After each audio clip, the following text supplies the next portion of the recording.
وبه نستعين. وعلم آدم الأسماء كلها ثم عرضهم على الملائكة فقال أنبئوني بأسماء هؤلاء إن كنتم صادقين. بزرگوں، علماء کرام، دینی بھائیوں، ابھی میں نے آپ حضرات کے سامنے قرآن مقدس کی ایک مختصر سی آیت پڑھی ہے کہ اللہ تعالیٰ نے اس آیت کے اندر ارشاد فرمایا، آدم علیہ السلام کو جب رب کائنات نے پیدا فرمایا تو سب سے پہلے، عبادت سے پہلے، سب سے پہلے پڑھنا لکھنا سکھایا، سب سے پہلے پڑھنا لکھنا سکھایا۔ چنانچہ ابھی میں نے جو قرآن کی آیت تلاوت کی ہے، وَعَلَّمَ آدَمَ الْأَسْمَاءَ كُلَّهَا ثُمَّ عَرَضَهُمْ عَلَى الْمَلَائِكَةِ، اللہ تعالیٰ نے آدم علیہ السلام کو تمام چیزوں کے نام سکھائے، ثم عرضهم على الملائکہ، پھر فرشتوں کے سامنے اسی چیز کو پیش کیا تو فرشتوں نے کہا ہمیں تو اسی چیز کا علم ہے جس کو آپ نے سکھایا ہے۔ بزرگوں، اس بات سے پتہ چلتا ہے کہ علم کا مقام، خواہ وہ دنیاوی تعلیم ہو، خصوصاً دینی تعلیم کا بہت بڑا مقام ہے۔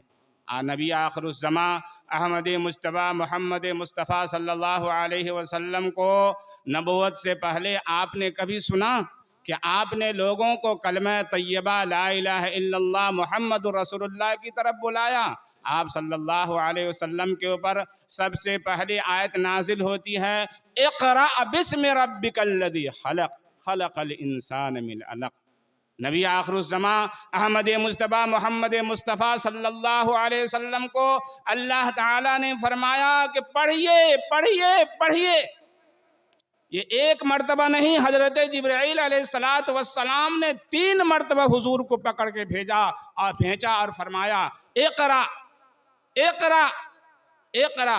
میرے محترم بزرگوں، بھائی دوستو، اسی لیے کہا جاتا ہے کہ مسلمانوں کو خاص طور پر کہا جاتا ہے کہ اپنے بچوں کو پڑھاؤ لکھاؤ۔ اگر پڑھاؤ گے نہیں، لکھاؤ گے، پڑھاؤ گے نہیں، تعلیم نہیں دلواؤ گے، آج اس ملک کے اندر مسلمانوں کی یہ حالت ہے، ہریجن سماج سے بھی مسلمان علم کے معاملے میں پیچھے ہیں۔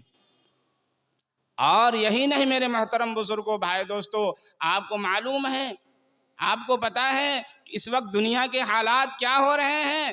یہ صرف اور صرف مسلمانوں کے اوپر جو حالات آ رہے ہیں اور مسلمان جو پیچھے جا رہے ہیں، صرف وجہ یہی ہے کہ مسلمانوں نے نبی اکرم صلی اللہ علیہ وسلم کی تعلیم کو بھلا دیا۔ بزرگوں، آپ بتاؤ، قرآن کے بعد سب سے بڑی کتاب کون سی ہے؟ معلوم ہے کسی کو؟ اس مجمع میں بتائے کون سی کتاب سب سے بڑی کتاب ہے؟ بتاؤ بھائی۔ ارے قرآن کے بعد سب سے بڑی کتاب کون مانی جاتی ہے؟ بخاری شریف ہے کہ نہیں ہے؟ مسلم شریف، ابو داؤد شریف، یہ سب کہاں کے رہنے والے تھے؟ یہ سب رہنے والے تھے سمرقند کے، بخارا کے، یہ ابھی جو رسیا کہا جاتا ہے اسی علاقے کے رہنے والے تھے۔ گھر گھر میں حدیث کی تعلیم ہوتی تھی، گھر گھر میں قرآن کی تعلیم ہوتی تھی، لیکن وہاں مسلمانوں کے اوپر جو زوال آیا، صرف وجہ یہ ہے کہ انہوں نے علماء سے اختلاف کرنا شروع کر دیا۔ تاریخ اٹھا کر دیکھو، علماء سے، مدارس سے اختلاف کرنا شروع کر دیا۔ یہی آج اس ملک میں حالات بن رہے ہیں کہ لوگوں کے اندر علماء سے دوری پیدا کی جا رہی ہے۔ آج یہی وجہ ہے کہ آج فلاں مسجد پر، فلاں مسجد پر، فلاں مسجد پر، فلاں مسجد پر۔ اسی لیے میرے محترم بزرگوں، بھائی دوستو، وقت نہیں ہے، ورنہ میں بتاتا کہ اس وقت کے حالات کیا ہیں۔ آج مسلمانوں کے حالات کے اوپر حالات جو آ رہے ہیں، صرف یہی وجہ ہے کہ مسلمانوں نے قرآن کی تعلیم کو چھوڑ دیا ہے، اپنے سینے سے قرآن کو لگانا چھوڑ دیا ہے۔ آپ بتائیں اس مجمع کے اندر کون ایسا شخص ہے کہ روزانہ آدھا پارہ یا 1 پارہ یا پون پارہ قرآن کی تلاوت کرتا ہے؟ اگر اپنے سینے پہ ہاتھ رکھو گے، اس مجمع کے اندر یا پورے گاؤں کے اندر مشکل سے 10 آدمی ایسے نکلیں گے، ہزاروں کی تعداد ہے جو صبح صبح قرآن کو پڑھتا ہے، تو مسلمانوں کے اوپر حالات نہیں آئیں گے؟